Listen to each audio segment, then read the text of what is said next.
A'udzubillahi minasyaitonirrajim. Bismillahirrahmanirrahim. Assalamualaikum warahmatullahi wabarakatuh.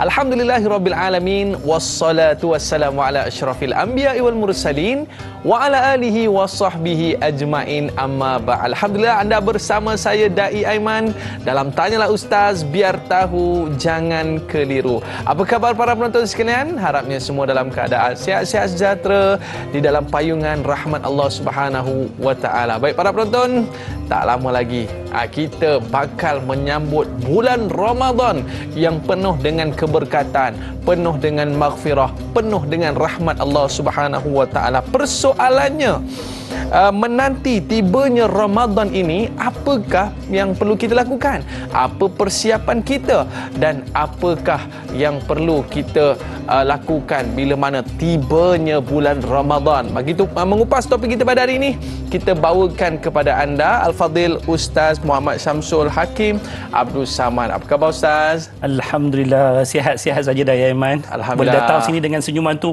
mudah-mudahan tanda sihat lah tu Ustaz. Lawa baju Ustaz hari ini. Alhamdulillah, tapi tak boleh lawan baju Dai Aiman. InsyaAllah. Baik, Alhamdulillah, kita bawakan Ustaz Syamsul Hakim Abdul Samad, penasihat tahfiz Madat, yang akan mengupas berkaitan dengan topik menanti tibanya Ramadan. Baik, kalau makcik-makcik kat rumah ni dia dah siap sedia dah dengan menu-menu sahur yang pertama ni kan, dan juga siap sedia dah, ada yang dah beli baju raya pun ada Ustaz ya. Jadi sebelum kita nak pergi dengan lebih lanjut kaitan dengan topik ini, kita nak tahu juga Ustaz, apakah dia yang disebutkan dengan menanti tibanya Ramadan. Tafadhal Ustaz. Bismillahirrahmanirrahim. Assalamualaikum warahmatullahi taala wabarakatuh. Para penonton, Tanyalah Ustaz yang saya difahamkan tak ada yang berganjak daripada kaca televisyen semenjak daripada 6.30 tadilah dengan bacaan Yasin sebagainya, dan kemudian menanti untuk perkongsian pada pagi ini. Kita doakan mudah-mudahan semua penonton di rumah dipayungi dengan rahmat daripada Allah, keberkatan yang kita harapkan khususnya pada hari-hari akhir di bulan Syaban. Sebab antara doa kita kan Dai Aiman, Allahumma barik lana fi Rajabi wa Sya'ban wa ballighna Ramadan. Tumpuan kita adalah untuk mendapatkan keberkatan, bukan takat kebaikan. Kita nakkan keberkatan sebab apa? Sebab keberkatan adalah sesuatu kebaikan yang dapat diperpanjangkan kepada apa yang selepas daripadanya. Maka bila mana kita memperolehi keberkatan ini tuan-tuan, kita harapkan keberkatan itulah yang menjadi sebab kepada Allah memanjangkan usia kita untuk menyampaikan kita kepada bulan Ramadan yang kita sama-sama nantikan. Bila sebutkan tentang menanti tibanya Ramadan, kita faham kalimah ini mungkin membawa konotasi yang berbeza bagi individu satu sama lain. Kalau tanya kepada kanak-kanak apa yang dinantikan daripada Ramadan, orang kata tak ada lain lah. Kalau tak bunga api, kasut raya, baju raya, duit raya. Dia lebih nampak rayanya tu. Kalau remaja, mungkin dia memikirkan pertemuan dia dengan kawan-kawan yang mungkin sebelum daripada ni terpisah untuk beberapa ketika, tapi mereka akan dihimpunkan kembali dalam solat-solat malam tarawih dan sebagainya. Ini peluang untuk jumpa balik kawan-kawan. Untuk orang dewasa, untuk mereka yang lebih berusia, pasti ada setiap seorang daripadanya ada penantian-penantian yang berbeza. Maka bila kita sebutkan menanti tibanya Ramadan, sebelum kita tentukan bagaimanakah bentuk penantian yang sebenar, kita pulangkan kepada tuan-tuan para penonton yang di rumah untuk bertanyakan kepada diri masing-masing, apa sebenarnya yang saya nantikan daripada ketibaan Ramadan? Adakah kita masih lagi seperti mana trend yang terdahulu, menanti-nanti munculnya makanan-makanan yang hanya muncul setahun sekali, kubah gulingnya, tai itiknya dan sebagainya? Mungkin ada yang begitu ya Ustaz. Ataupun sebenarnya ada sesuatu yang dinantikan oleh kita bersama. Maka dan antara itulah pagi ini kita kongsikan topik berkenaan tentang menantinya Ramadan, untuk kita buat muhasabah diri kita. Kita mengenal apa tujuan sebenarnya penantian kita terhadap Ramadan dan apa yang penting ataupun perlunya daripada menantinya kita terhadap Ramadan yang bakal tiba lebih kurang dalam 2 ataupun 3 malam sahaja lagi. Terpulang kepada pengumuman penyimpan buhur besar-besar raja-raja nanti insya-Allah. Sabar tuan-tuan. Itulah perbincangan kita hari ini, insya-Allah. Masya-Allah. Jadi para penonton sekalian, ini dia. Bila masuknya bulan Ramadan, apa benda kita nak buat? Sebenarnya lupa dah tahun lepas buat apa ya. Jadi insya-Allah pada hari ini Ustaz akan perjelaskan kepada kita apa yang perlu kita lakukan tibanya bulan Ramadan. Sahabat kita di Facebook ada satu soalan menarik bersama dengan Jai. Apakah perkara yang harus kita buat terutama di hari-hari terakhir sebelum tibanya Ramadan dari segi rohani maupun jasmani supaya dapat berterusan melakukan amal ibadah sehingga akhir Ramadan? Allah. Silakan Ustaz. Allah Akbar. Soalan ni kalau kita dengar tuan-tuan, saudara Jai ni masya-Allah nampak sangat dia nak menanti tibanya Ramadan dengan satu pengharapan yang besar sampai dia tanya apa yang perlu dipersiapkan.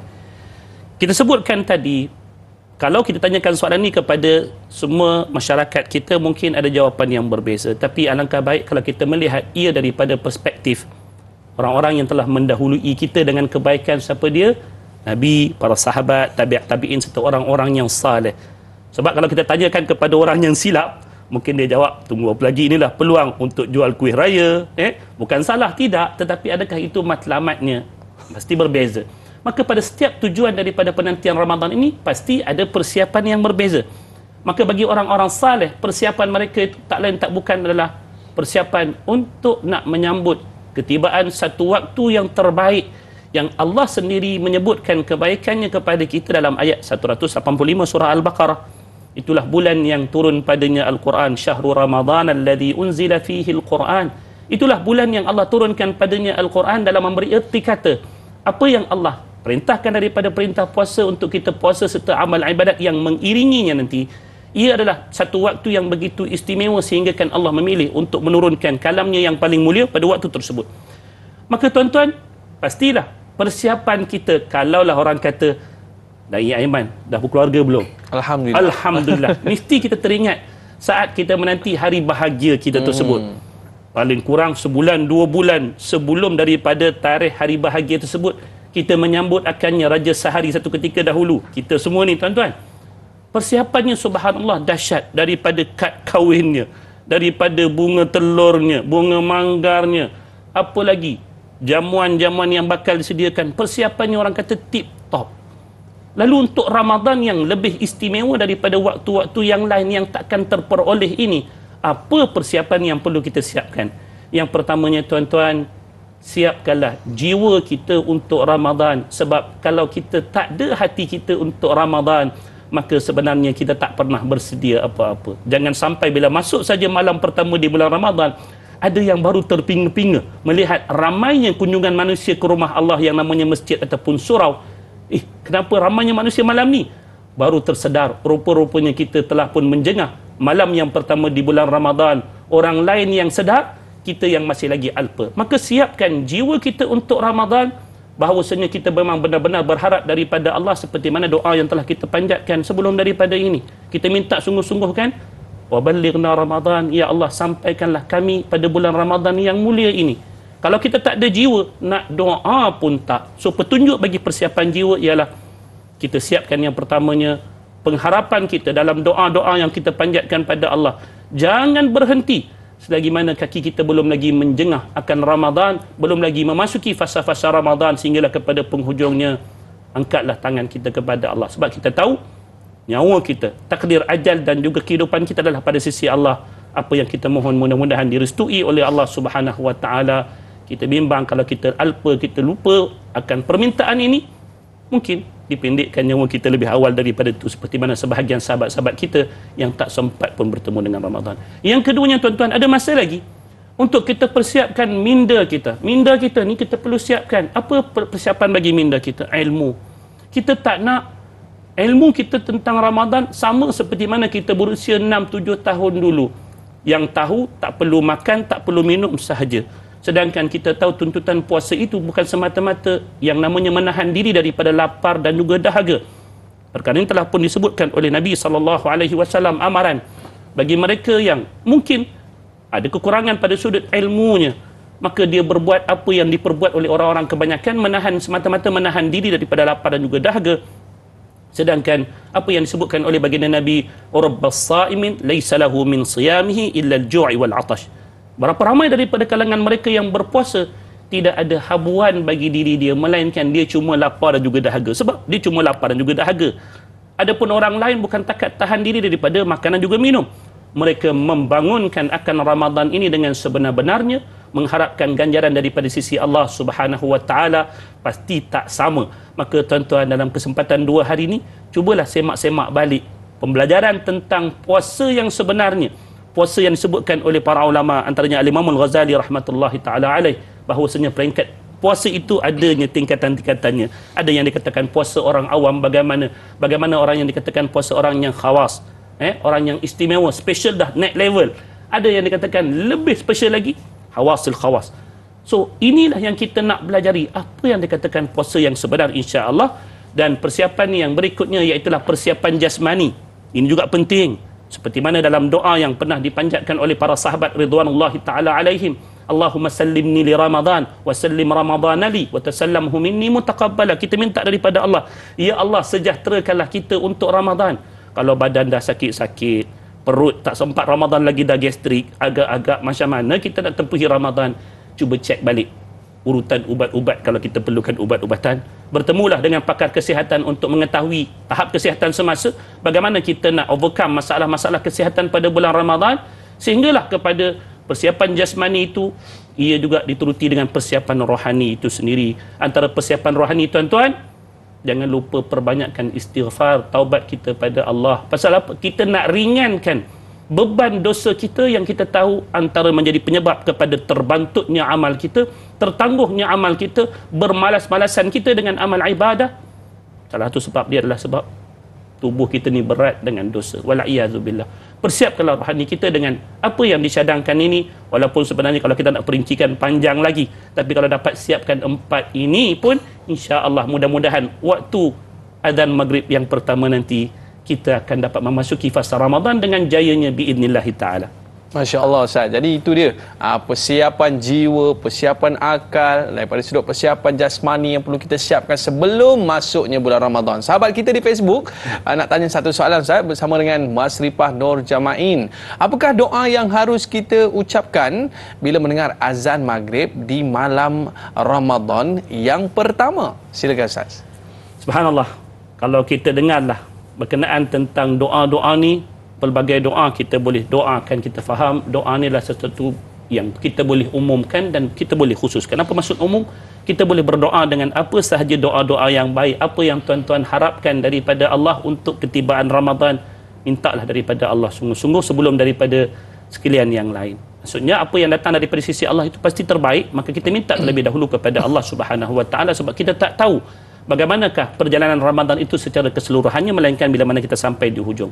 Maka antara doa-doa yang baik yang telah disebutkan, dibacakan oleh Nabi SAW, khususnya bagi ketibaan awal-awal bulan, termasuklah bulan Ramadannya, antaranya apa yang didoakan oleh Nabi SAW, saya bacakan perlahan-lahan. Kalau tuan-tuan sempat dapat tangkap, catit. Kita tahu kadang-kadang pakcik-makcik kita ni, dia tak sabar tunggu doa ni. Okey, tuan-tuan, puan-puan, saya bacakan perlahan-lahan. Kalau tuan-tuan dapat tangkap, alhamdulillah. Kalau tak dapat tangkap pun boleh rewind berkali-kali, sebab kita ada rancangan Tanyalah Ustaz ni diulang-ulang di Facebook. Tuan-tuan sama-sama dengan kita di Facebook tu boleh ulang-ulang balik bila dah habis nantilah, insya-Allah. Apa dia? Nabi SAW membacakan doanya, Allahumma ahillahu alaina bil yumni wal iman wassalamata wal islam wassalamata wal islam rabbi wa rabbukallah. Apa maksud dia, tuan-tuan ni? Ustaz, saya bahasa Arab lemah sikit, bahasa Melayu boleh tak? Boleh, sebab kita tahu doa yang luar daripada salat dalam bahasa Melayu pun tak mengapa. Maksud dia apa dia? Wahai Tuhan kami, sinarilah akan anak bulan yang baru tiba kepada kami ini dengan keamanan dan juga keimanan. Minta daripada Allah keamanan bagi kita nak menempuhi bulan Ramadan yang kita harapkan kebaikan padanya. Tak dapat aman nak semayang pun meletup-letup, mercun sebelah kita pun dah melompat kita kan. Tak aman tu. So kita nak aman ni, tuan-tuan. Kita nak aman, dan selain daripada aman untuk kita berbuat ibadah, kita juga harapkan keimanan yang Allah pasakkan dalam jiwa kita, sebab dengan iman inilah mudah-mudahan akan mengukuhkan teguhnya kita berdiri di atas tempat-tempat salat, yang akan memberikan kekuatan pada tulang belakang kita waktu kita kelaparan untuk tetap beribadah, bukan hanya tidur sepanjang hari. Dengan imanlah kita harapkan mudah-mudahan Allah Subhanahu wa taala membimbing, memandu kita untuk sentiasa melakukan amal-amal yang saleh dan meninggalkan perkara-perkara yang dilarang akannya. Kita minta juga apa dia? Wassalamata wal Islam. Ya Allah, kurniakanlah kami juga kesejahteraan. Kita nak sihat tuan-tuan. Kalau tak sihat, subhanallah, kita tahu antara yang diberikan keuduran oleh Allah di bulan Ramadan ni kalau seseorang itu sakit. Tapi kita takkanlah nak minta benda tu. Orang lain puasa, kita tengok je lah orang lain puasa. Tanyalah kepada mereka yang diuji oleh Allah dengan kesakitan. Pasti mereka berharap untuk sihat supaya dapat merasai kenikmatan berpuasa dan amal-amal yang lain. Hatta daripada sebesar-besar kesejahteraan sampailah kepada yang sekecil-kecilnya. Kalau kata ada sakit-sakit lutut, mintalah daripada Allah kurangkan kita ni sakit-sakit tersebut. Dan yang terakhirnya apa dia? Doa tersebut, Tuhanku dan Tuhanmu adalah Allah Subhanahu wa taala. Kita meneguhkan iman kita tersebut, insya-Allah. Okay? Masya-Allah. Bila hambanya bertanya, wa idza salaka ibadi fa inni qarib, tanya di manakah Allah, maka Allah itu dekat. Dalam Allah memakbulkan segala doa kita. Baik, para penonton sekalian, kita nak berehat seketika. Kembali selepas ini, tanyalah Ustaz biar tahu, jangan keliru.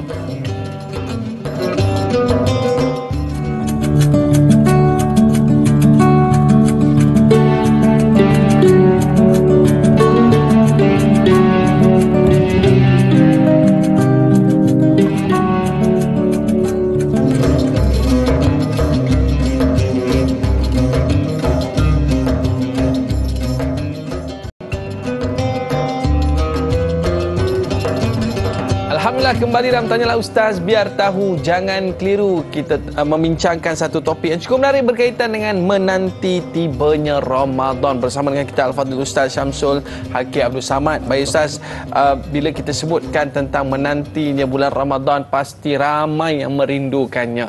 Oleh sebab itulah sahabat kita di Facebook ni Ustaz, dia ada satu soalan yang cukup menarik. Ya, berkaitan dengan sebahagian ulama salaf ada mengatakan bahawa mereka, yakni para sahabat, berdoa kepada Allah selama 6 bulan agar mereka dapat menjumpai bulan Ramadan. Kemudian mereka pun berdoa selama 6 bulan agar amalan yang telah mereka kerjakan diterima olehnya. Soalan saya, adakah Ramadan sepatutnya dinantikan dan dipersediakan sepanjang tahun sedikit demi sedikit, bukannya sebulan dua sebelum ketibaannya? Silakan Ustaz. Subhanallah tuan-tuan, inilah sebenarnya apa yang kita nyatakan di awal tadi. Kalau kita nak melakukan kebaikan, ambillah teladannya daripada orang-orang yang lebih baik daripada kita, supaya kita dapat satu benchmark dalam kita berbuat kebaikan ni tuan-tuan. So dalam penantian kita terhadap Ramadan, orang kata berapa lama perlu dinantikan? Kalau orang biasanya, kalau dalam bab berkahwin ini, orang tanya persediaan awal, contohnya bertunang, berapa lama bertunang je orang kata kan. So untuk Ramadan ini yang kita nantikan untuk kita dipersandingkan dengannya nanti, berapa lama yang kita perlu untuk menantikan ketibaannya. Tuan-tuan, apa yang telah dinyatakan oleh sahabat kita sebentar tadi adalah merupakan hakikat yang benar. Apa yang telah pun dinukilkan daripada tabi'in yang terkenal yang namanya Mu'alla ibn al-Fadl, beliau menyatakan adalah para sahabat ridwanullahi ta'ala alaihim berdoa untuk dipertemukan dengan Ramadan sekurang-kurangnya 6 bulan sebelum daripada Ramadan. Orang kita semua inilah tuan-tuan kan, kalau bulan Rejab kita dah doa minta bulan Ramadan tu Allah kurniakan kepada kita, orang kata orang saleh dah tu. Ini kalau kata Aiman masuk saja Rejab, Aiman pun dah angkat tangan doa minta Ramadan tu, orang kata Masya Allah, ingat dia pada bulan Ramadan, cepatnya dia 2 bulan sebelum Ramadan dah minta untuk bertemu dengan Ramadan. Tapi kalau kita ukur diri kita dengan para sahabat yang merupakan generasi yang terbaik hasil daripada didikan Nabi SAW, apa yang disebutkan oleh Mu'alla ibn al-Fadl ini, mereka berdoa 6 bulan sebelum daripada Ramadan, Aiman. Ada orang kata dah lalang 6 bulan, tak minta setahun sebelumnya. Amboi tuan-tuan, kita pun tak tahu mana nak soalkan orang pula kan. Itu dia tuan-tuan, apa yang diperbuat oleh para sahabat. Sebenarnya 6 bulan tu bukan disebabkan 6 bulan, nak minta setahun sebelum daripada itu pun mereka akan buat. Tapi menjadi kebiasaan para sahabat ridwanullahi ta'ala alaihim ajma'in, 6 bulan selepas daripada Ramadan, mereka bukan nak minta dipertemukan dengan Ramadan akan datang, tetapi fokus mereka dalam berdoa selepas daripada bulan Ramadan, mereka terlebih dahulu minta daripada Allah agar Allah menerima amal mereka di bulan Ramadan. Kita dapat sahaja hari raya, lupa dah Ramadan tu, kira masuk syurga belaka dah kita ni. Tapi para sahabat lihat bagaimana mereka dengan amal yang telah pun mereka bangunkan pun tetap ada kerisauan, kebimbangan sama ada ia diterima oleh Allah. Maka 6 bulan yang awal tu fokus, ya Allah, terimalah akan amal kami ni. Barulah 6 bulan yang berikutnya, iaitulah 6 bulan menanti akan ketibaan Ramadan, mereka fokus pula untuk permintaan yang kedua, iaitulah minta daripada Allah, ya Allah, pertemukanlah kami dengan bulan Ramadan. Kata Yahya bin Katsir rahmatullahi taala alaih, antara doa mereka adalah doa yang saya bacakan tadi, Allahumma sallimni li Ramadan wa sallim Ramadan li wa tasallamhu minni mutaqabbala. Ya Allah, sejahterakanlah kami untuk Ramadan dan sejahterakanlah Ramadan untuk kami, dan terimalah sekalian amal kami pada waktu ketibaan Ramadan nanti. Inilah antara doa yang mereka panjatkan 6 bulan sebelum daripada ketibaan Ramadan. Ianya memberikan pengertian apa yang ditanyakan oleh sahabat kita tadi. Adakah ianya perlu dinanti dan dipersiapkan? Pastilah. Kalaulah para sahabat sampai berdoa, kita tahu para sahabat ni bukan takat berdoa. Kita ni saja, kita ni minta daripada Allah, orang tanya apa usaha kita, bahasanya orang kata relax, tak ada. Na'udzubillah min dzalik. Tapi para sahabat, bila mana mereka berdoa kepada Allah Subhanahu wa taala, mereka tunjukkan apa yang mereka nak itu dalam bentuk amalnya. Oleh antara itulah kalau kita lihat hatta pada diri Nabi SAW sendiri, antara persiapan-persiapan yang baginda buat, khususnya pada waktu-waktu yang menjelangnya ketibaan Ramadan, khususnya pada bulan Syaban. Tuan-tuan pun tahu kan bagaimana Nabi SAW memperbanyakkan puasa di bulan Syaban, dan ini juga menjadi ikutan para sahabat ridwanullahi ta'ala alaihim ajma'in untuk memperbanyakkan puasa di bulan Syaban. Ditanyakan kepada baginda, sebab kepada baginda, ataupun ditanyakan kepada baginda, apakah puasa yang paling baik selepas daripada puasa Ramadan? Dalam satu riwayat yang dhaif disebutkan oleh Nabi SAW, itulah yang dinamakan sebagai puasa Syaban, dan ianya dibuat oleh Nabi SAW sebegitu. Kenapa? Sebab Nabi kata ta'ziman li Ramadan, sebagai satu usaha untuk nak membesarkan, mengagungkan akan ketibaan Ramadan. Adanya persiapan, kalau kita lah nak datang satu tamu yang agung di rumah, satu tamu yang hebat, kata menantu baru pun jadilah tuan-tuan kan, datang menantu baru ke rumah kita, semua benda kita tukar kan, cushion kita tukar, kalau tak cushion pun tukar sarung cushion tu kan, langsir kita tukar. Itu persiapan untuk orang yang kita fahamlah manusia. Tapi ini kan pula anugerah daripada Allah yang Allah nak kurniakan pada kita. Kalau kita tak bersiap sungguh-sungguh untuk Ramadan yang akan tiba, agak-agak apa sebenarnya kita dengan Ramadan yang bakal tiba? Adakah kita langsung tidak memandangnya dengan pandangan yang mengharapkan belas rahmat daripada Allah? Kita tidak pernah mengagungkan syiar-syiar Allah yang sebegini hebat. Agak-agak ada tak habuan yang menanti kita? So, jawapannya seperti mana yang telah ditunjukkan contohnya oleh para sahabat generasi salaf yang terdahulu. Mereka sememangnya menantikan akan ketibaan Ramadan, bukan takat menanti tunggu, no, tapi tunggu dengan persediaan, dan persediaannya kita telah jawab tadi. Ada beberapa bentuk yang telah pun dipersiapkan oleh mereka.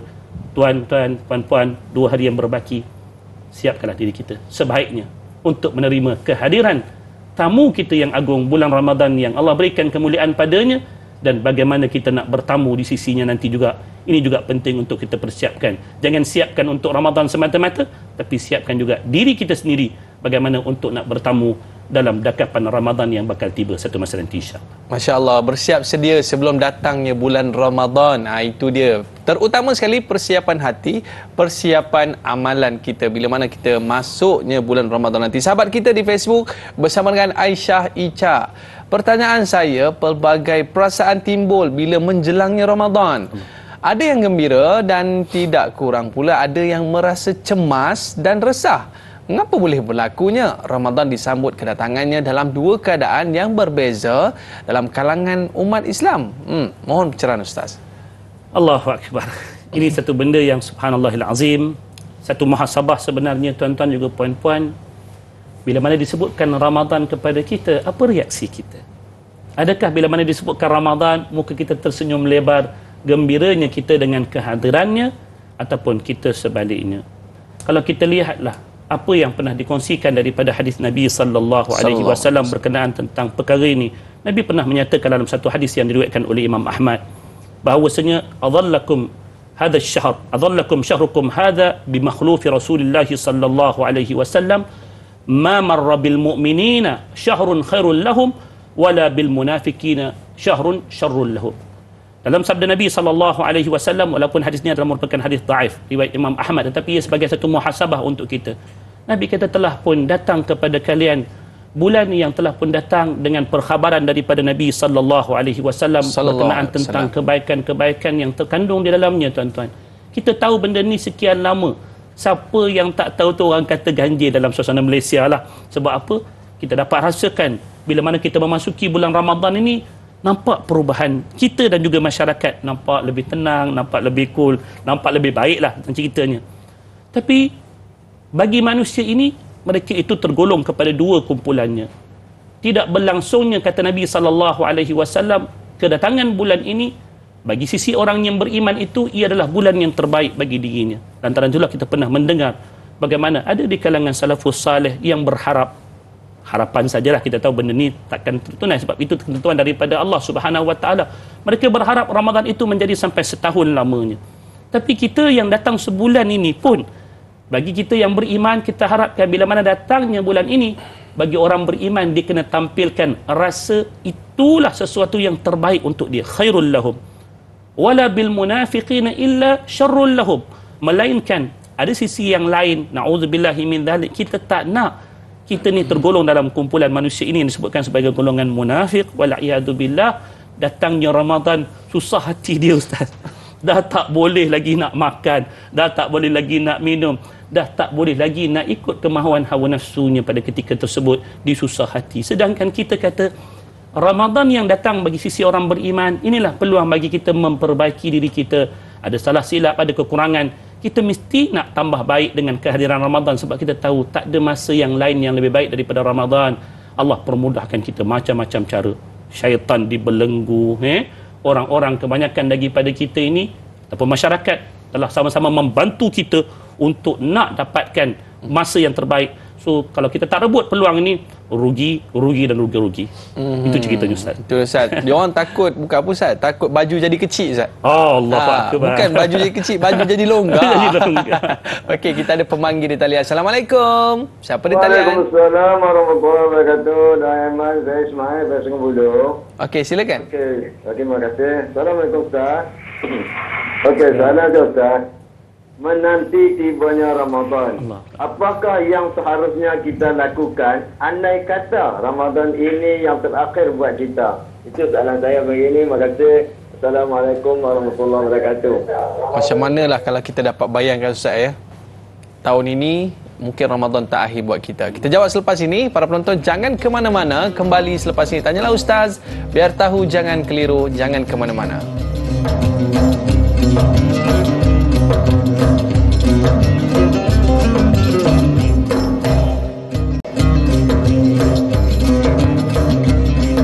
Alhamdulillah, kembali dalam Tanyalah Ustaz, biar tahu, jangan keliru. Terima kasih kepada para penonton yang mungkin baru je buka kaca TV kan, buka-buka tengok perbincangan kita pada hari ini. Memang cukup menarik, iaitu kita nak ceritakan tentang bulan Ramadan. Bayangkan, Ustaz, kalaulah kita ke penjara, ya, kita dapat jumpa dengan banduan akhir, Ustaz, dan kita tanya kepada dia, ya, apakah yang dia nak lakukan di saat-saat akhir sebelum datangnya ajalnya, Ustaz. Pastinya dia minta untuk melakukan amal ibadah dan sebagainya.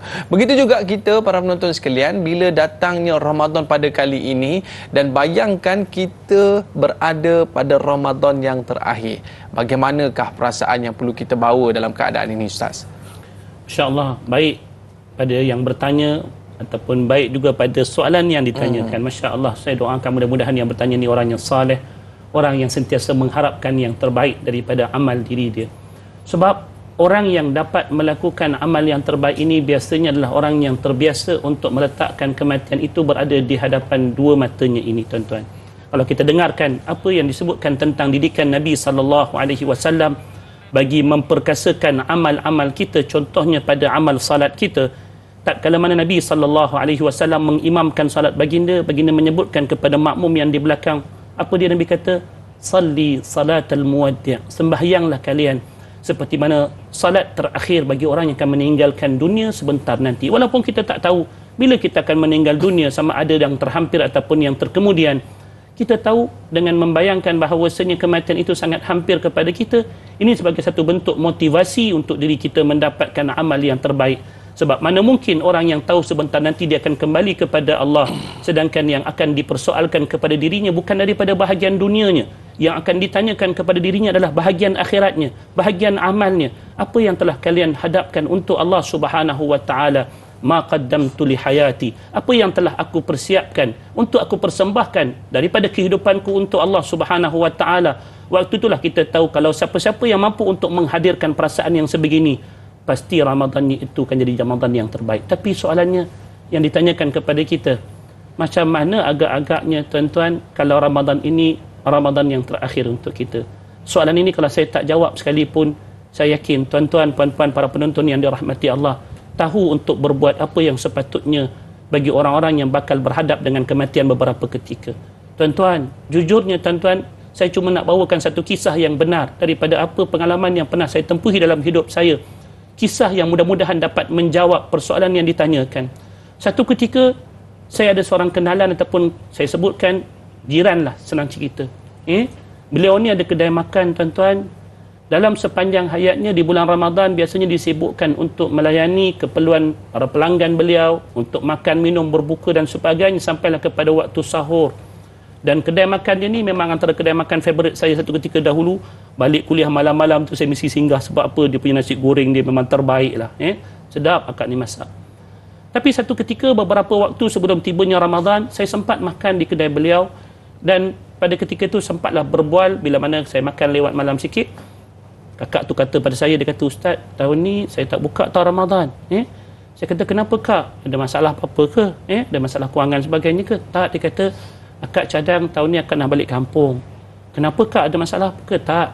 Sebab dia kata, akak rasa akak dah lama sangat berniaga pada bulan Ramadan, tak sempat untuk nak merebut peluang Ramadan. Subhanallah.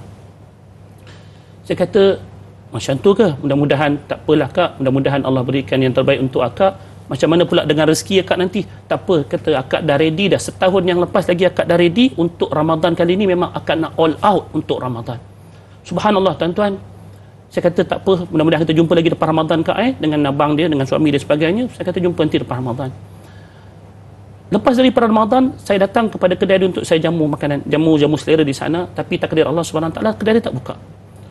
Seminggu, 2 minggu, 3 minggu lepas Ramadan tak buka. Saya ni dah orang kata ketagih dah kedai ni. Masya Allah, sedap kan Ustaz? Sampailah minggu ketiga, saya ingat lagi, saya nampak suami dia datang depan kedai tersebut. Nampak macam tengah berkemas-kemas. Saya kata, abang buka kedai ke sekarang ni? Dia kata, tak, ni abang tengah kemas untuk nak serahkan kedai ni kepada orang lain. Kenapa bang? Kakak mana? Dia kata, akak pergi dah. Lepas daripada Ramadan, habis Ramadan yang lalu, akak telah pun pergi bertemu dengan Allah Subhanahu wa taala. Sakit yang tiba-tiba dan kemudian meninggal dunia. Subhanallah.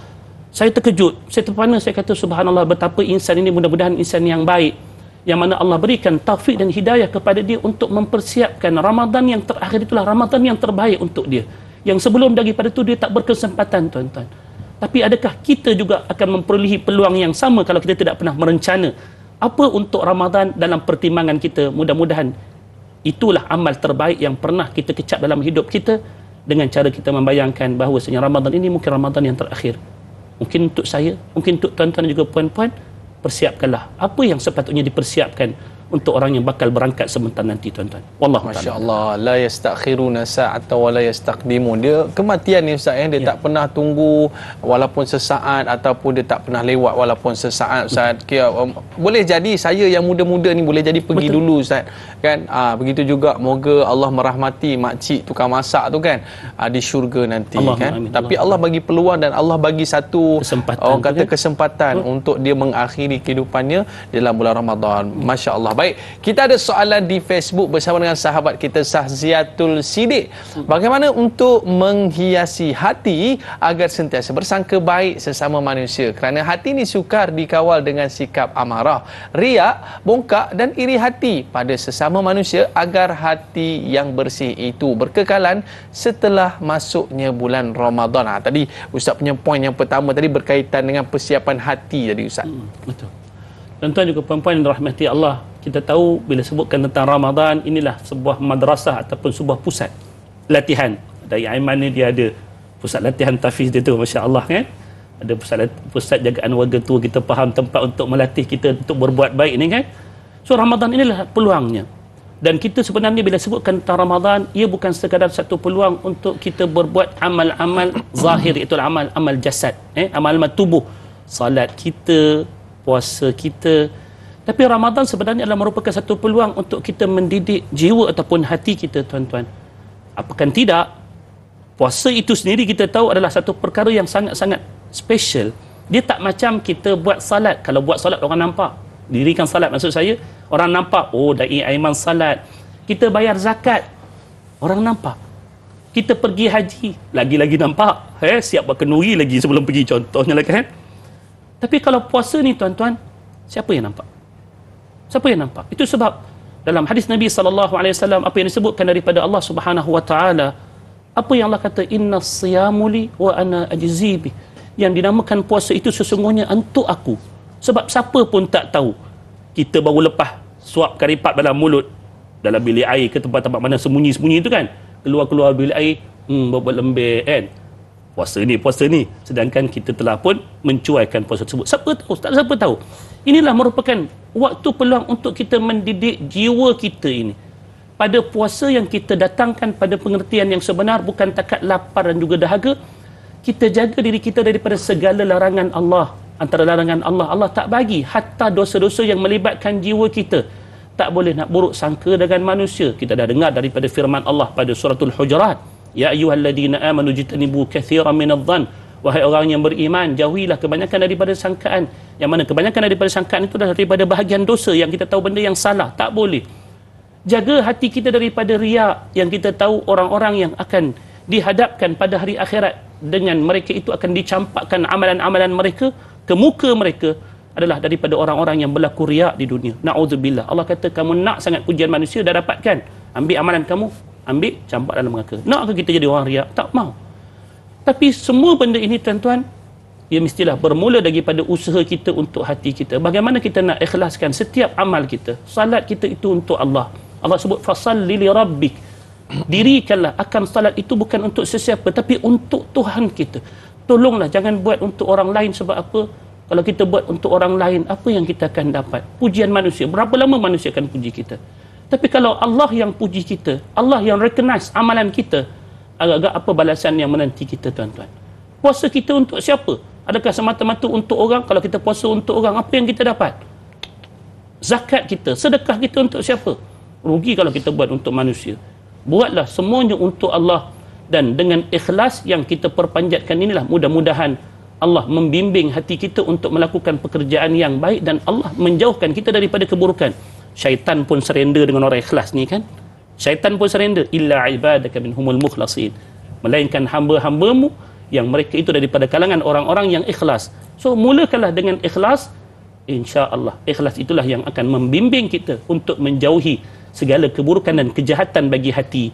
Syirik kepada Allah, yang namanya riak, yang namanya sum'ah, yang namanya ujub.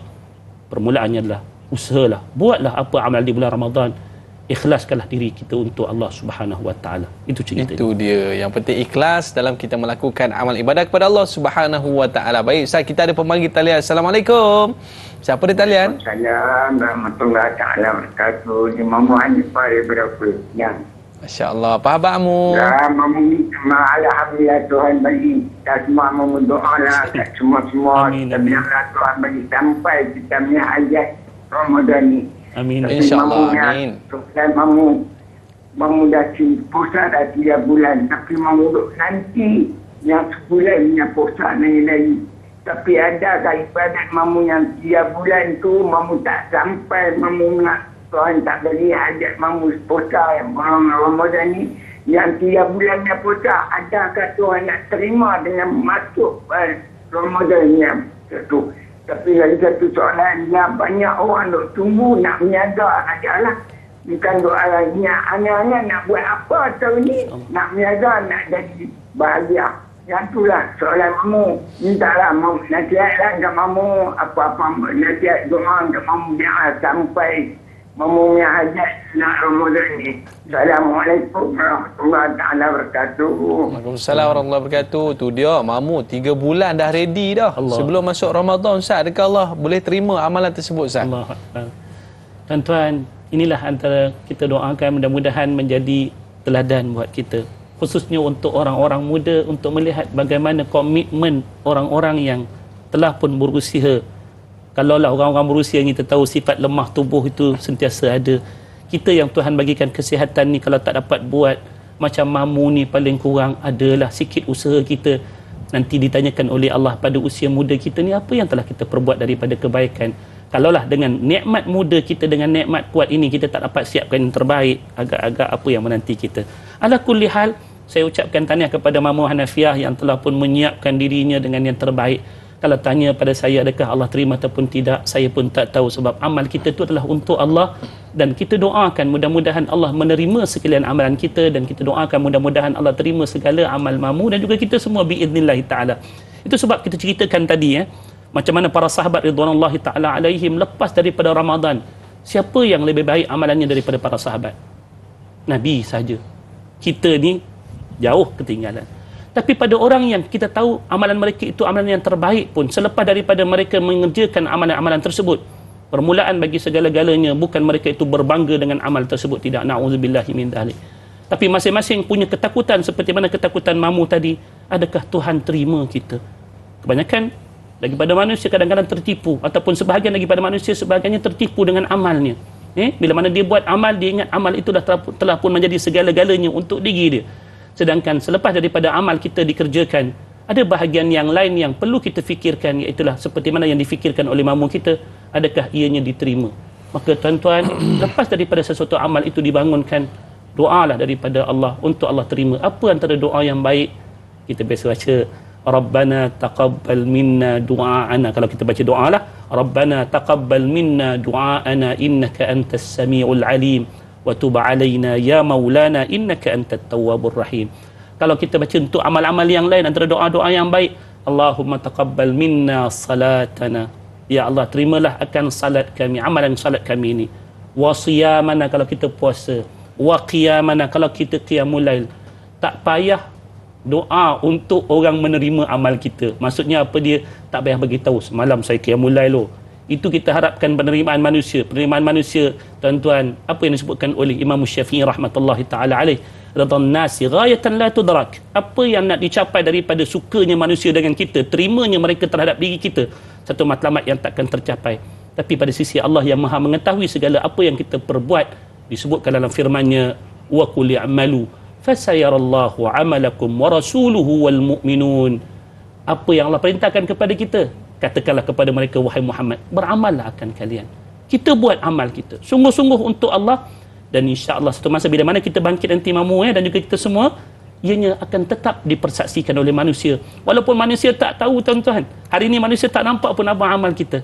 Tapi amal kita kalau kita buat untuk Allah, Allah akan tontonkan betapa ikhlasnya kita untuk Allah, betapa bersungguhnya kita untuk Allah. Dan bila mana Allah terima, jangan bimbanglah, benda-benda yang baik itu pasti akan datang kepada diri kita daripada ganjaran dunianya, daripada ganjaran akhiratnya. Teruskan beramal Mamu dan juga itu semua. 2 hari lagi, jangan persiapan untuk ketibaan Ramadan ni. Silakan Ustaz. Masya Allah, itu dia persiap sedia sebelum kita masuk bulan Ramadan. Jadi kepada para penonton sekalian, kita nak berehat seketika. Kembali selepas ini Tanyalah Ustaz, biar tahu jangan keliru.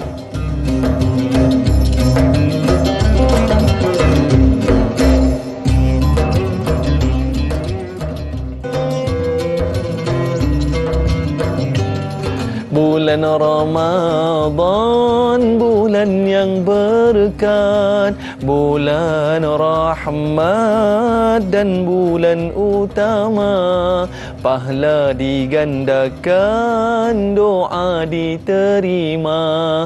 Bulan Lailatul Qadar yang istimewa.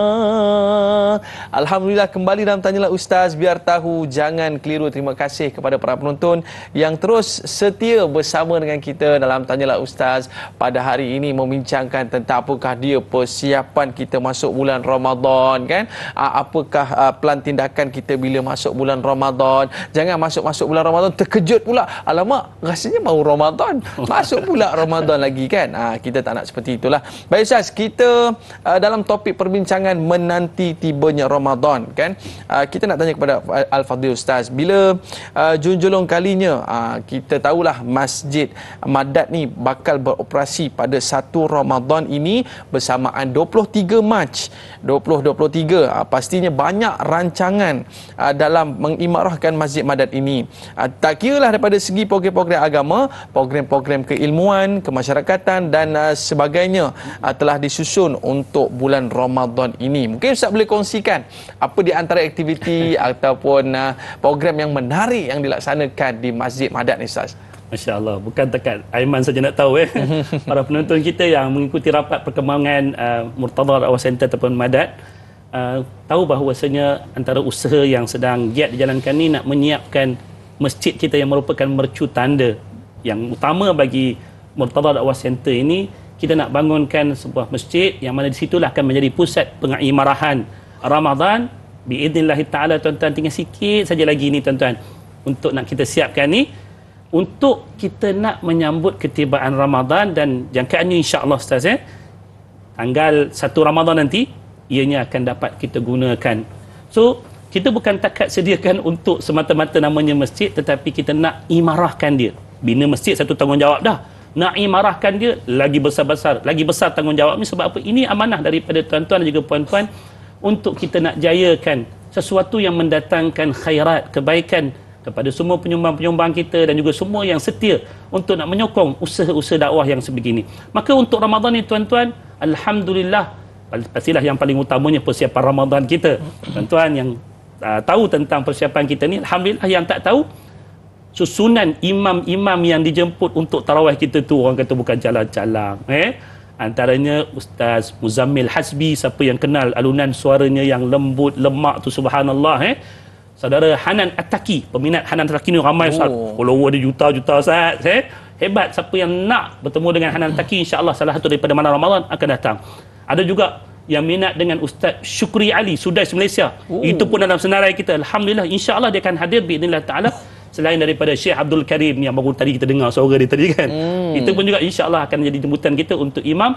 Selain daripada beberapa nama besar yang lain yang akan membarisi senarai imam. Ini masya-Allah kita sediakan sebagai antara kita panggil nak pelengkap utama ni lah, ataupun benda yang paling utama daripada pengisian Ramadan, salat tarawih. Tunggu-tunggu tu lah. Tapi jangan pula kita duk pulun sembahyang tarawih, sembahyang fardu tetap mai. Orang kata kena mai sembahyang fardu dulu, lepas tu kita pulun sama-sama sembahyang tarawih insya-Allah. Kemudian dalam pengisian Ramadan juga kita ada juga yang disebutkan sebagai kuliah zuhur berkitab, kuliah asar berkitab, untuk kalau siapa-siapa yang datang untuk nak mengimarahkan, nak beriktikaf di sana nanti, sebab masjid kita Ustaz 24 jam buka.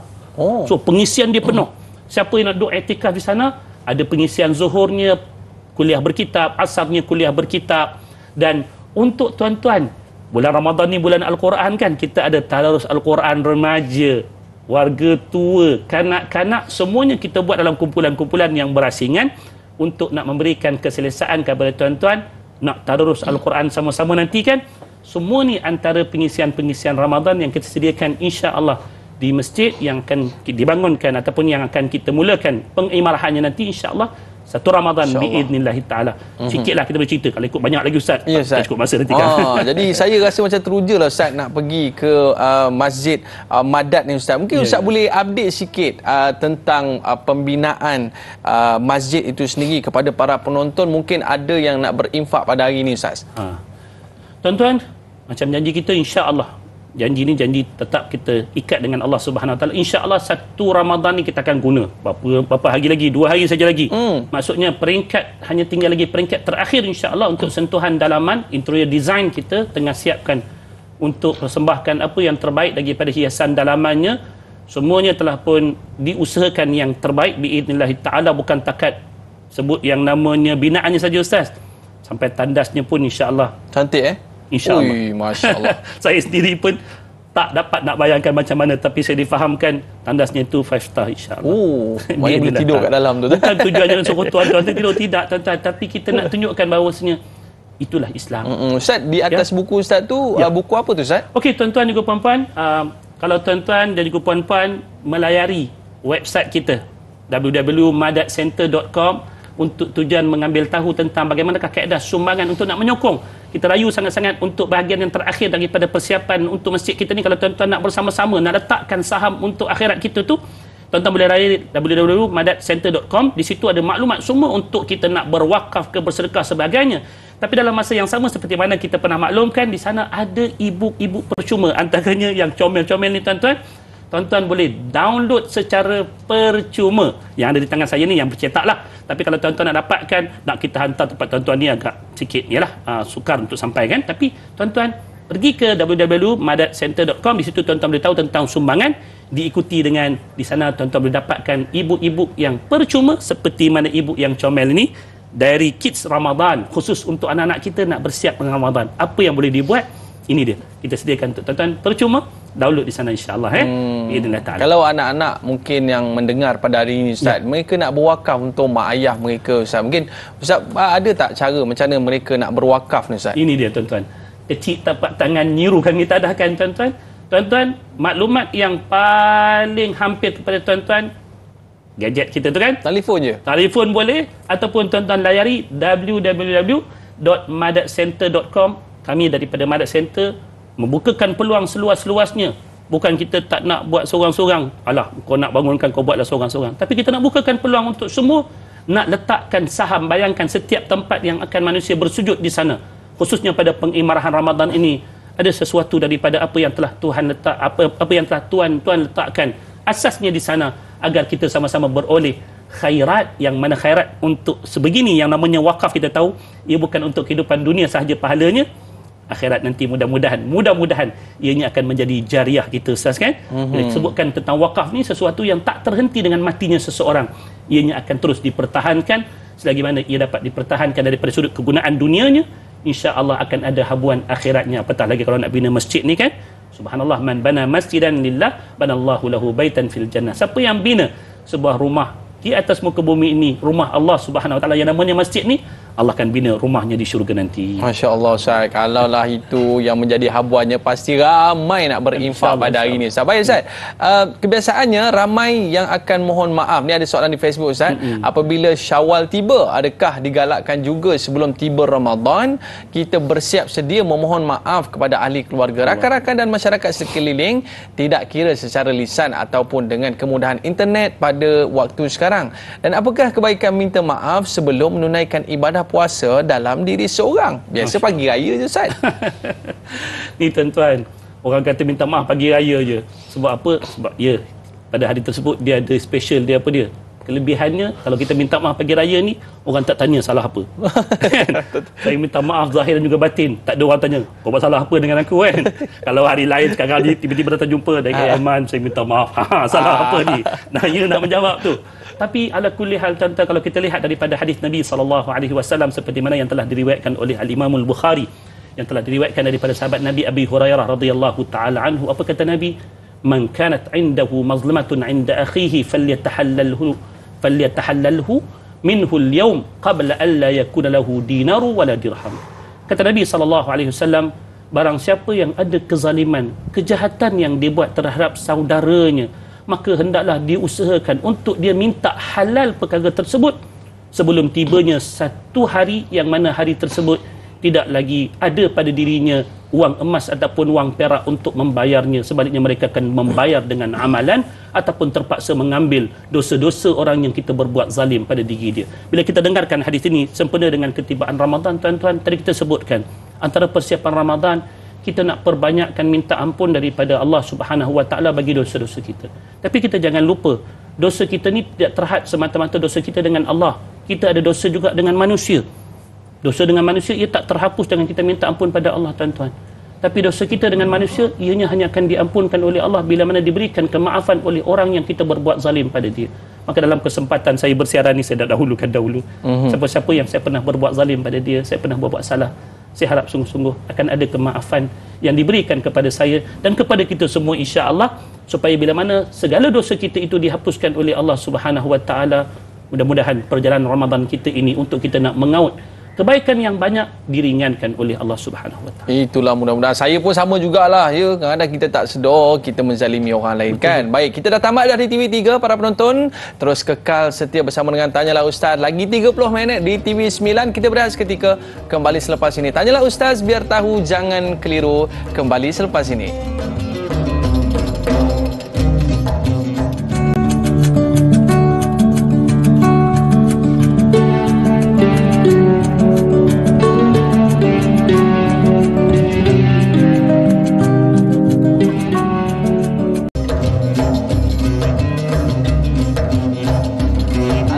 Kembali dalam Tanyalah Ustaz, biar tahu jangan keliru. Topik perbincangan kita menanti tibanya Ramadan. Alhamdulillah, ada yang tengok macam-macam ini, sejadah baru, Quran baru, telekung pun baru kan. Nak bagi tahu semangatnya nak masuk bulan Ramadan ni Ustaz. Betul. Itu dia. Baik, kita bersama dengan Al-Fadhil Ustaz Syamsul Hakim Abdul Samad. Pada hari ini kita nak kupas apakah persediaan kita nak masuk bulan Ramadan. Sahabat kita di Facebook ada soalan menarik bersama dengan Rasid Cik. Adakah dengan memperbanyakkan berpuasa pada hari Isnin, Khamis dan Yaumul Bid setiap bulan di dalam bulan-bulan Islam adalah cara melatih diri sebagai persediaan menanti sebelum tibanya Ramadan Al-Mubarak? Kita tidak mampu untuk berpuasa banyak seperti Rasulullah SAW, para sahabat dan golongan para salafus salih di bulan Rajab dan Sya'ban sebagai persediaan awal mereka. Mohon Ustaz kongsikan ilmu daripada Ustaz. Tafadhal Ustaz. Tuan-tuan juga puan-puan dirahmati Allah, kita sebut bila nak buat sesuatu pekerjaan yang berat, biasanya kalau tak warm up tak jadi cerita Ustaz. Nak sprint 100 meter ni, kalau tak warm up nanti kejang kita punya peha ni kan. Nak berenang 50 meter pun kena ada warm up juga. Ini kan pula pekerjaan yang menuntut daripada kita kesungguhan pada melaksanakannya. Apatah lagi kalau dah sampai 10 Ramadan yang diceritakan macam Nabi SAW, idza dakhala al-ashr al-awakhir min Ramadan syadda mi'zarah. Salah satu daripada keadaan Nabi SAW bila mana memasuki sahaja 10 malam yang terakhir, Nabi sampai ketatkan ikatan kain baginda, nak menunjukkan betapa amal yang nak dikerjakan tu amal yang berat ataupun amal yang perlukan kepada kesungguhan. Maka di situlah kita perlukan kepada warm up-nya. Warm up untuk Ramadan tuan-tuan adalah antaranya seperti mana yang telah dipesan oleh Nabi SAW kepada Abi Dzar Al-Ghifari radhiyallahu taala anhu. Nabi kata kepada dia, "Alaika bis-shaum" ataupun "Alaika bis-shiyam fa innahu la mithlalah." Hendaklah kamu itu berpuasa, kata Nabi SAW, sebab puasa ini tidak ada yang setanding, setara dengannya. Sembahyang, of course lah, itu keutamaannya. Tetapi daripada amal-amal yang lain yang perlu kita biasakan adalah biasakan untuk kita berpuasa. Antara yang kita boleh kita biasakan untuk Ramadan sebagai persiapannya, kecuali untuk saat ini tuan-tuan, lagi 2 hari ini minta maaf siapa-siapa yang tak terbiasa berpuasa sebelum daripada bulan Sya'ban, pertengahan bulan Sya'ban yang lalu. Seperti mana dalam hadis Nabi SAW, "Idzan tasafa Sya'ban fala tasumu." Bila mana Sya'ban itu telah pun memasuki pertengahannya, maka jangan kalian berpuasa. Maksudnya siapa yang tak berpuasa sebelum daripada itu, tak boleh lagi puasa selepas daripada 15 Sya'ban sampailah kepada 1 Ramadan nanti. Apa hikmahnya? Sebab Nabi SAW minta daripada kita, jangan kita mendahului akan puasa Ramadan, melainkan bila mana masuknya 1 Ramadan. Tapi siapa yang dah ada kebiasaan sebelum daripada ni, dia dah puasa sunat. Antara puasa sunat yang terbaik tuan-tuan, kalau tuan-tuan boleh buat ini, apa yang telah Nabi sebutkan, panduannya kepada sahabat Nabi yang bernama, siapa dia? Abdullah ibn Amru. Abdullah ibn Amru ni Nabi kata, puasalah kamu dengan puasa Nabi Daud, sebab itulah puasa yang paling baik. Macam mana yang dikatakan puasa Nabi Daud? Selang sehari. Kalau tuan-tuan boleh buat, memang terbaik. Bukan puasa sepanjang tahun, tidak. Sebab Nabi tak pernah berpuasa sebulan penuh, melainkan hanya saja di bulan Ramadan. Tapi puasa yang terbaik selang sehari. Masya Allah, siapa yang boleh buat macam ni dalam hayat dia, mudah-mudahan dia diberkati oleh Allah Subhanahu Wa Taala. Ustaz, ringan sikit ada ke? Ada. Iaitulah puasa diskaun. Puasa 2 hari seminggu, iaitulah Isnin dan juga Khamis. Disebutkan oleh Nabi SAW kelebihan puasa pada hari Isnin dan juga Khamis. Nabi kata, "Innahuma yawmani tu'ridul a'mal." Itulah merupakan 2 hari yang amalan kita bagi tempoh seminggu akan dibentangkan di hadapan Allah. Maka Nabi sebutkan, aku suka amalanku itu dihadapkan pada sisi Allah Subhanahu Wa Taala bagi 2 hari ini dalam keadaan aku berpuasa. Selain daripada puasa Isnin dan juga Khamis, tadi disebutkan tadi puasa Yaumil Bid. Apa dia Yaumil Bid ni tuan-tuan? Kalau orang tak biasa dengan istilah ni, dia tak tahu apa dia. Tapi 3 hari daripada setiap bulan, iaitulah 13, 14 dan juga 15 yang dikenali nama dengan Ayyamil Bid ataupun hari-hari putih. Kenapa dikatakan hari-hari putih? Itulah hari yang ketika mana bulan itu mengambang, bulan purnama, cerah kelihatan di langit, menjadikan malam itu seolah kelihatan seumpama siang. Taklah namanya siang kan, malam juga. Tapi cerahnya bulan mengambang pada malam-malam tersebut, di pertengahan setiap bulan tersebut. 3 hari itu juga digalakkan bagi kita berpuasa. Maka kalaulah kita boleh amalkan sepanjang tahun dengan puasa-puasa sunat yang sebegini, mudah-mudahan nanti bila masuk sahaja Ramadan, kita dah ready dengan warm up kita untuk puasa itu nanti. InsyaAllah Ramadan nanti tidaklah menjadi sesuatu yang sukar untuk kita mendirikan ibadah puasa itu dengan apa yang ditambah daripada amal-amal yang lain lagi, insya-Allah. Ini sebagai satu peringatan. Tapi untuk tahun ni rasanya ramai yang terlepas tu kan. Tahun depan insya-Allah kita prepare. Lepas Ramadan nanti kita start dengan puasa-puasa sunat insya-Allah. Itu dia, baik Ustaz. Sahabat kita Nur Dahlia Biru, soalan yang cukup menarik Ustaz. Apakah perbezaan orang yang menanti Ramadan untuk meningkatkan ibadah dan amal soleh dengan orang yang ingin melipat gandakan keuntungan rezeki berniaga ketika Ramadan? Dan bagaimana untuk menjadikan peluang itu juga sebagai jalan untuk memperbanyakkan pahala di bulan Ramadan? Mungkin ada setengah penonton kita ni, yalah Ustaz, nak buat macam mana? Dah orang berniaga, terpaksa lah berniaga, dia, kan? Rezeki dia. Macam mana dia nak ubah supaya ia jadi satu ibadah juga Ustaz? Tuan-tuan juga puan-puan, walaupun fokus kita dalam kita nak mempersiapkan diri kita untuk Ramadan ini pastinya adalah pada ibadah. Dan ibadah tu kita tahu ada 2 jenis. Satu yang disebutkan sebagai ibadah yang khusus, seperti mana salat kita, puasa kita, sembahyang tarawih kita, itulah ibadat yang khusus. Iaitulah sesuatu yang sememangnya telah pun ditunjukkan contohnya oleh baginda Nabi SAW, dan kemudian ditunjuk ataupun dituntut daripada kita daripada sisi Allah Subhanahu Wa Taala dan juga daripada sisi Nabi kita SAW secara khusus. Nabi anjurkan kepada kita untuk qiyam Ramadan, Nabi anjurkan kepada kita untuk bersedekah dan sebagainya. Itu adalah anjuran yang khusus untuk kita lakukan sempena dengan Ramadan. Tapi bila sebutkan tentang ibadah ini, ibadah yang kita fahami maksudnya daripada pengertian syarak, kullu ma yuhibbuhu Allah wa yardah. Bila sebutkan ibadah ni, setiap satu perkara yang Allah suka akannya dan Allah redha akannya, maka itu akan jadi ibadah juga, sesuatu yang menghasilkan pahala. Maka sahabat-sahabat kita para peniaga ni kan, bila mana kita asyik sembang Ramadan ni dengan ibadah-ibadah, Allah, apalah habuan untuk kami. Nak buat macam mana kami ni peniaga kena meniaga juga. Betul. Untuk Ramadan ni bukan semata-mata untuk keuntungan, saya yakin, tapi untuk sebagai melengkapkan fardu kifayah. Kalau pakat semua semayang belaka, nanti kita nak buka puasa makan apa Ustaz? Betul juga. Contohnya kan, adanya peniaga-peniaga yang menyediakan keperluan kita. Maka kita sarankan kepada para peniaga kita untuk menjadikan bahagian daripada perniagaan kita itu ibadah. Yang pertamanya, niatkan apa yang kita buatkan daripada urusan perniagaan kita itu adalah untuk Allah Subhanahu Wa Taala. Bila kita katakan ia untuk Allah, pastilah ianya mestilah memenuhi kriteria apa yang Allah suka. Bila berniaga Ramadan, tak nak lagi lah tuan-tuan kita dengar karipap angin tuan-tuan. Karipap angin Ustaz? Karipap angin, tak ada inti kosong. Allahuakbar. Tolonglah tuan-tuan, kita nak siapkan makanan untuk orang berbuka. Kalau kita tak mampu untuk memberikan sedekah dalam bentuk material, apa salahnya kalau kita berikan sedekah dalam bentuk kita kata our effort, our usaha kita.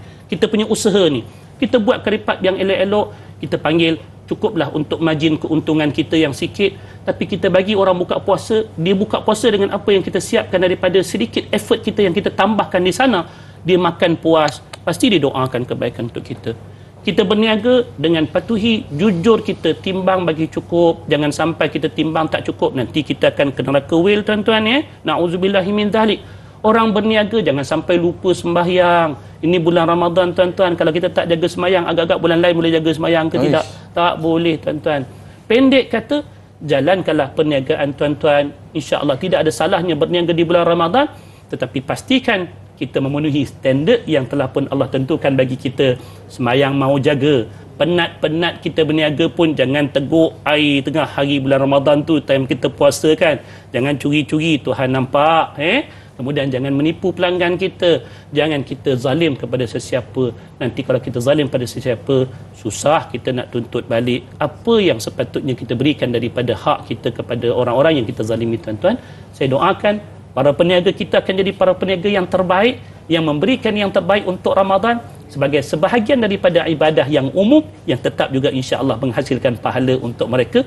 Bila kita buat perniagaan yang jujur ni tuan-tuan, pasti rezeki kita akan diberkati oleh Allah Subhanahu Wa Taala. Amin ya rabbal alamin. Yalah, berniaga pun kalau niat kerana Allah Subhanahu Wa Taala juga, dan bagi orang buka puasa juga mendapat pahala, Ustaz. Baik, para penonton sekalian, kita berehat seketika, kembali selepas ini. Tanyalah Ustaz, biar tahu, jangan keliru.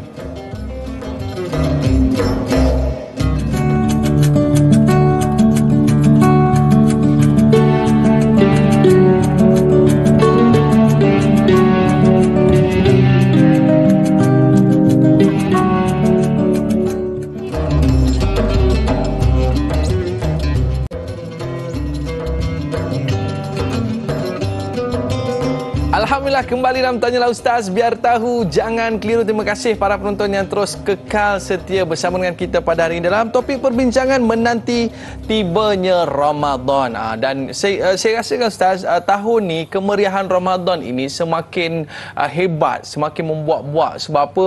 Ialah mungkin dulu kita terpaksa Ramadan di rumah dan sebagainya. Pada kali ini kita nak sungguh-sungguh ni sebab kita takut berulang lagi seperti itu saya. Baik, jadi sahabat kita di Facebook ni ada satu soalan menarik ni Ustaz, bersama dengan Mas Niza. Bagaimanakah Rasulullah SAW dan ahli keluarganya menanti ketibaan bulan Ramadan?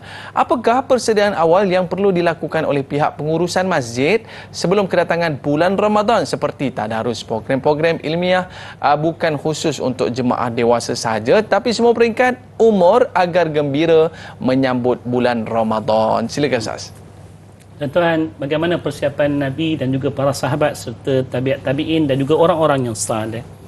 Ada satu kisah yang dikisahkan berkenaan tentang persiapan tentang Ramadan ini daripada orang-orang yang saleh. Ada satu ketika seorang hamba, satu ketika dahulu, saat ketika mana dia dijual oleh tuannya kepada seorang tuan yang baru.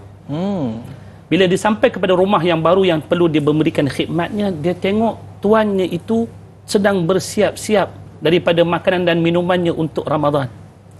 Maka pada ketika itulah si hamba ni bertanya kepada tuannya ini, apakah persiapan ini? Kenapa nampak kalut sangat, siapkan makanan minuman macam-macam segala benda macam kita lah.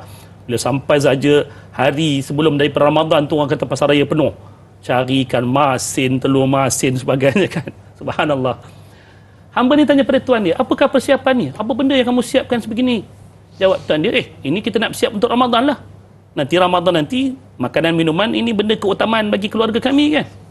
Maka si hamba ni kata, wahai tuan, ini bukanlah sesuatu yang aku hadapi dengan tuanku yang sebelum daripada ni. Bukan ini yang mereka dahulukan untuk persiapan Ramadannya. Yang mereka siapkan iaitulah amalnya. Yang mereka siapkan itulah kesediaan untuk beramalnya. Aku berharap kepada Tuan, tolong kembalikan aku kepada Tuan aku yang lama, sebab aku lebih mencintai kehidupan yang sebegitu berbanding dengan kehidupan yang baru yang aku tempuh ini. Tapi bukanlah maksud saya nak menghalang tuan-tuan nanti Ustaz, kita orang nak cari juga ikan masin, telur masin. Tak apa, carilah. Kita tak salahkan tuan-tuan, kita faham. Tapi jangan sampai kita lupa bahawasanya persediaan Nabi, persediaan para sahabat orang-orang saleh, bukan yang namanya makanan, bukan yang namanya minuman untuk Ramadan tuan-tuan. Insya-Allah makanan minuman itu tetap ada di bulan Ramadan. Biidznillah ta'ala, rezeki Allah selagi mana kita hidup akan ada. Tapi yang kita bimbang iaitulah bagaimana persiapan kerohanian kita dalam kita nak menjengah Ramadan ini. Takut-takut kita siapkan fizikal kita sehebat-hebatnya, akhirnya jadilah Ramadan kita bulan untuk membina fizikal tetapi tidak rohani kita. Sepatutnya kita kena siapkan bahagian kerohanian itu jauh lebih besar bahagiannya berbanding dengan persiapan fizikal tuan-tuan. Sebab bulan Ramadan kalau kita siapkan makanan pun banyak mana kita makan. Sepinggan je. Oi tuan-tuan, siapa boleh makan sahur 10 pinggan tu dahsyat. Kalau berbuka jelah kan. Tapi kalau kata sahur tu Allah, hatta kalau berbuka lah, tambah-tambah kalau macam imam tarawih, jangan harap sepinggan Ustaz. Secolek sikit je, pasal apa nak jadi imam nanti kan, mengah kita nanti kan. Ini yang perlu kita buat tuan-tuan, iaitulah kita bersederhana dalam kita menyediakan persiapan fizikal kita. Macam makan minum. Ustaz sebagai penasihat Masjid Madat kan, mungkin ada nasihat daripada Ustaz bagaimana pengurusan pihak masjid sebelum datangnya bulan Ramadan. Ini yang saya ceritakan tadi, iaitu bagaimana masjid berperanan besar dalam menyediakan persiapan untuk Ramadan. Yang saya lihat ada masjid-masjid yang membuat daurah khas Ramadan Ustaz. Buka kitab-kitab fiqah, baca hadis-hadis Nabi tentang puasa. Kami di USIM, ada sahabat-sahabat di USIM, hari Sabtu lepas baru buat daurah hadis tentang Ramadan. Masya 1 hari penuh. untuk kita bacakan. Bagaimanakah panduan untuk kita nak menyambut Ramadan daripada perspektif sunnah Nabi SAW? Apa panduan agama? Kita tak nak nanti orang nampak Ramadan asyik-asyik cari buffet semata-mata kan. Bukan salah, nak cari boleh, tapi itu bukan keutamaannya. Sebaliknya keutamaan kita adalah apa yang perlu kita isi daripada Ramadan itu sendiri, yang mungkin kita akan sempat bincangkan sebentar nanti. Apa sebenarnya yang kita nak isi daripada Ramadan nanti? Inilah perlunya persiapan yang utama, iaitulah saya sebutkan antara bahagiannya, bahagian persiapan ilmu kita untuk Ramadan. Ini persiapan yang paling utama supaya kita tak nak masuk Ramadan seperti mana adat-adat sahaja, tetapi kita nak masuk dalam Ramadan ni dalam fasa ibadat sebenarnya, insya-Allah. Masya-Allah Ustaz. Apa persediaan sahabat kita Ruby Abu Bakar ni, dia nak tanya soalan, apa persediaan bagi ibu bapa untuk mendidik anak-anak yang berumur 7 tahun untuk menanti tibanya bulan Ramadan, untuk melatih diri untuk belajar berpuasa. Puasa sekali hari ke, macam mana ke, macam mana Ustaz? Okey. Tuan-tuan, kalau kita lihat panduan ini daripada sirah Nabi SAW dan juga para sahabat, ada sebenarnya bagaimana didikan untuk puasa ni tetap diberikan kepada anak-anak. Jangan kata alah budak-budak biarkan je lah dia, nanti dia pandailah puasa sendiri. Tuan-tuan, kalau sesuatu tu tak diajar, nak pandai macam mana? Kalau tak dididik, nak pandai macam mana? Tapi didikan puasa ni sebenarnya, ataupun didikan untuk Ramadan ni sebenarnya, untuk anak-anak kita, kita dahulukan apa yang dahulu. Saya cadangkan tuan-tuan, dahulukanlah. Yang pertamanya, didiklah mereka dengan salat. Sebab salat inilah yang paling berat. Wa innaha lakabirah. Yang dikatakan sembahyang inilah yang paling berat. Orang nampak puasa lah berat sampai terdampar anak kita kan. Tak, tuan-tuan. Yang paling berat daripada amal ibadat ialah salat kita. Kalau salat itu terjaga pada sisi anak, insya-Allah untuk puasanya tak susah. Tak payah suruh, dia akan puasa. Insya-Allah. Tapi tuan-tuan, mulakanlah dengan salat seperti mana yang telah disuruh oleh baginda Nabi SAW. Masuk saja 7 tahun anak kita salat, suruhlah mereka sembahyang. Tapi kalau sudah 10 tahun tak solat lagi, ada keizinan untuk kita berikan sedikit hukuman dalam bentuk rotan yang tidak mencederakan pada bahagian-bahagian yang kita perlu belajar. Mana bahagian yang diizinkan untuk kita rotan, jangan sampai berbalar sebagainya kan. Ada panduannya. Semua benda ni adalah merupakan didikan untuk anak-anak kita. Dahulukan dengan salat, kemudian daripada puasanya nanti berikan secara beransur-ansur. Kalau tak dapat puasa orang kata sepenuh hari, untuk hari-hari yang awal, puasalah dulu. Orang kata puasa yang yuk ni kan. Orang tua-tua, orang dewasa jangan puasa yang yuk tuan-tuan. Tapi untuk anak-anak, kalau dia kata boleh tak saya puasa separuh hari dulu untuk latihan awal, tak apa, bagi dia. Yang penting kata ada usaha dia. Nanti lama-lama dia akan terbiasa. Tapi buat secara berperingkat. Dan satu yang menarik daripada panduan para sahabat Nabi SAW, mereka disebutkan mendidik akan anak mereka. Kunna nasumu wa nusawwimu abna'ana. Kami ini berpuasa dan kami mendidik anak kami untuk berpuasa. Para sahabat buat macam mana? Mereka menyediakan permainan-permainan untuk anak-anak ni. Buat makanan daripada al-ahin. Al-ahin ni daripada kapas tau.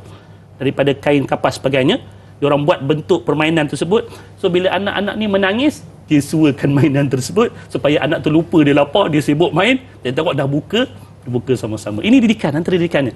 So janganlah pula kata, bulan Ramadan ni bukan untuk main-main. Ya, untuk kita. Tapi untuk anak-anak, kalau perlu untuk kita berikan ruangan untuk mereka bermain seketika, bagi lupa sikit lapar dia tu, bagi je can dia, nanti dia buka puasa nanti, seronok dia dengan kita, insya-Allah. So tak salah kita galakkan anak kita, ni kalau puasa nanti bapak hadiahkan mainan. Ini untuk budak-budak tak ada masalah tuan-tuan. Tapi kalau orang dewasa perlukan mainan untuk berpuasa, pelik sikit lah kan. Tapi untuk anak-anak tak apa, bagi je mainan untuk dia, supaya bila mana dia berpuasa nanti, semangat dia nak puasa, seronok dapat mainan. Dan kemudian mereka juga akan dapat terdidik dengan jalan tersebut, insya-Allah. Oh, masya-Allah. Jadi ramai pada tahun ni kadang-kadang umur 5 tahun, 6 tahun dah belajar dah untuk berpuasa Ustaz. Sahabat kita, Cahaya Nur, Ramadan dinanti-nantikan oleh semua umat Islam kerana dalam bulan itu banyak ganjaran pahala yang Allah berikan kepada orang Islam.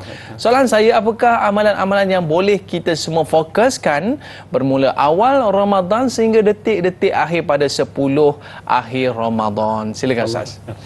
Tuan-tuan, inilah peluang ganjaran yang besar yang Allah beri. Ada sebahagian amal-amal tersebut tidak tertunai ataupun tidak dapat dibangunkan pada waktu-waktu yang lain. Tuan-tuan, kalau tuan-tuan nak sembahyang tarawih di bulan Syawal, tak ada dah sembahyang tarawih. Tuan-tuan nak berpuasa dengan puasa wajib di lain daripada bulan Ramadan. Saya rasa bulan Ramadan ni panas lah, saya nak puasa bulan Syawal lah Ustaz. Boleh ke? Tak boleh. Tak ada yang namanya puasa Ramadan di bulan Syawal. Ataupun tuan-tuan nak pergi haji bulan Muharram ke, tak ada dah pergi haji bulan Muharram. Setiap waktu itu ada ibadat yang telah ditentukan untuknya, antaranya puasa di bulan Ramadan. Maka untuk pengisian Ramadan ni tuan-tuan, mulakan dengan apa yang perlu didahulukan, iaitulah kembalilah untuk kita memperkasakan salat kita. Puasa-puasa juga tuan-tuan, jangan sampai tak salat. Salatlah dengan puasa kita, puasalah dengan salat. Bahkan kalau boleh, tingkatkan salat kita tu sampai ia dapat dikerjakan dalam bentuk berjemaahnya, dapat ditunaikan dalam bentuk seawal waktunya. Kita datangkan salat ini sebagai satu bentuk amalan yang terawal, sebab kita tahu itulah amalan yang akan ditanyakan seawal daripada kebangkitan semula nanti. Inilah amal yang pertama ditanyakan, iaitulah tentang puasa, tentang solat kita. Sebelum ditanyakan tentang puasa, sembahyang dulu tuan-tuan. Tak sembahyang nanti nanya kita, sebab itulah amal yang pertama yang akan ditanyakan oleh Allah. Yang keduanya, iaitulah amal puasa itu sendiri tuan-tuan. Puasalah pada pengertian yang sebenar, bukan takat lapar dan juga dahaga, tapi puasalah untuk Allah, dan kemudian isikanlah ia dengan pengisian puasa yang sebenar, iaitulah menahan diri kita daripada segala larangan-larangan Allah Subhanahu wa taala dan memenuhi tuntutan-tuntutannya. Jaga daripada makan dan minum kita, jaga daripada kita menyakiti orang lain, jaga daripada kita mengumpat dan sebagainya. Jangan jadikan kita orang yang muflis di akhirat. Yang ketiganya, iaitulah apa yang disebutkan, bulan Ramadan ini selain daripada ianya syahrus siyam, bulan puasa, ia juga adalah merupakan syahrul qiyam, bulan untuk kita berqiyamul lail. Istimewanya qiyamul lail bulan Ramadan tuan-tuan, dia tak macam bulan-bulan yang lain. Bulan yang lain, qiyamul lail itu bermula selepas daripada kita tidur dan kemudian bangun daripada tidur. Tetapi untuk qiyamul lail kita, ia bermula sejurus selepas daripada kita selesai salat Isyak. Habis sembahyang Isyak, bermulalah waktu kita berqiyamul lail. Itu sebab kita sebutkan sembahyang tarawih itu adalah daripada salat-salat malam sebenarnya. Siapa yang sembahyang salat tarawih itu, umpama dia bangun juga untuk qiyamul lail pada malam hari tersebut. So jangan tinggal sembahyang tarawih, kalau boleh datanglah salat berjamaah, dengarlah bacaan-bacaan imam yang menambahkan khusyuk kita. Kalau kita sembahyang seorang-seorang, tak sembahyang berjamaah ni kurang sikitlah. So banyak lagi sedekah Ramadannya. Nabi SAW bersedekah paling banyak adalah di bulan Ramadan. Kana Nabi SAW ajwadun nas wa kana ajwaduhu fi Ramadan wa kana ajwadu bil khairi min ar-rihil mursalah. Nabi paling pemurah bulan Ramadan. Tuan-tuan jangan jadi paling kedekut di bulan Ramadan. Yang berikutnya iaitulah kita kena memperbanyakkan kebaikan-kebaikan yang lain, antaranya iaitulah menghubungkan silaturrahim. Kalau orang dulu-dulu kan acara tukar piring ni kan kita anggap sebagai adat semata-mata. Tidak sebenarnya. Itulah waktu ketika mana orang-orang tua kita dahulu menghubungkan silaturrahim, merasakan juadah yang disediakan oleh jiran, bertukar-tukar. Bukan ianya semata-mata adat, tetapi ianya satu ruangan untuk menghubungkan silaturrahim. Siapa yang menghubungkan silaturrahim, kelebihannya banyak, antaranya panjang usianya. Masya Allah. Ini antaranya. So sebenarnya banyak lagi, dan salah satu yang terpenting juga, lupa saya, bulan Ramadan, bulan Al-Quran. Perbanyakkan tilawatul Quranil Karim. Masya Allah Ustaz. Saya rasa ini dia satu nasihat ataupun amalan yang perlu kita lakukan di hujung bulan Ramadan. Kita ada berbaki seminit lagi Ustaz. Mungkin ada sedikit saranan terakhir daripada Ustaz. Tuan-tuan juga puan-puan, seperti mana yang ditanyakan soalannya sebentar tadi oleh salah seorang penonton kita, andai kata ini Ramadan kita yang terakhir. Ramadan itu mungkin Ramadan yang sama, Ramadan yang tahun lalu ia datang lagi kembali kepada kita, tapi pasti setiap daripada kita mengharap natijah yang berbeza. Kalaulah natijah itu sama ataupun ia lebih buruk berbanding tahun yang lalu, harap-harap kita bukan daripada kalangan yang tergolong dalam kalangan orang yang celaka. Tetapi kita harap mudah-mudahan Ramadan ini lebih baik berbanding tahun yang lalu, apatah lagi kalaulah ia dapat jadi yang terbaik sebelum kita kembali bertemu dengan Allah Subhanahu wa taala. Baik Ustaz, kita dah berada di akhir siaran, kita nak minta Al-Fadhil Ustaz untuk mengimamkan bacaan doa penutup kita pada hari ini. Tafadhal Ustaz. Bismillahirrahmanirrahim. Alhamdulillahirabbil alamin. Wassalatu wassalamu ala asyrafil anbiya'i wal mursalin. Nabiyyina Muhammad wa ala alihi wa sahbihi ajma'in. Allahumma sallimna li Ramadan وسلم رمضان لنا وتسلمه منا متقبلا اللهم بارك لنا في شعبان وبلغنا رمضان اللهم إنا نسألك فعل الخيرات وترك المنكرات وحب المساكين وأن تغفر لنا وترحمنا وإذا أردت فتنة بقوم فتوفنا إليك غير مفتونين ولا مضلين وحسبنا الله ونعم الوكيل وصلى الله على نبينا محمد وعلى آله وصحبه وسلم والحمد لله رب العالمين. Amin, amin ya rabbal alamin. Terima kasih kepada Al-Fadhil Ustaz atas penjelasan. Terima kasih Ustaz Syamsul Hakim Abdul Samad yang mana merupakan penasihat Masjid Madat Center. Okey, baik. Terima kasih Ustaz. Dan para penonton sekalian, esok kita ada temu janji bersama dengan Al-Fadhil Ustaz Ahmad Usni Abdul Rahman membincangkan tentang fiqh zakat dan moderatornya adalah Dai Luqman. Baik para penonton, mohon maaf di atas lanjur kata terlajak bicara ada rezeki. Kita jumpa lagi. Ila liqa ma'assalamah. Kita tutup majlis kita dengan kafaratul majlis dan suratul as. Subhanakallahumma wa bihamdika asyhadu an la ilaha illa anta astaghfiruka wa atubu ilaik. Wal asri innal insana lafi husr illa alladhina amanu wa amilus solihat wa tawassaw bil haq wa tawassaw bis sabr. Kita jumpa lagi. Like dakwah, share ilmu. Assalamualaikum warahmatullahi wabarakatuh. Jumpa lagi. Terima kasih Ustaz.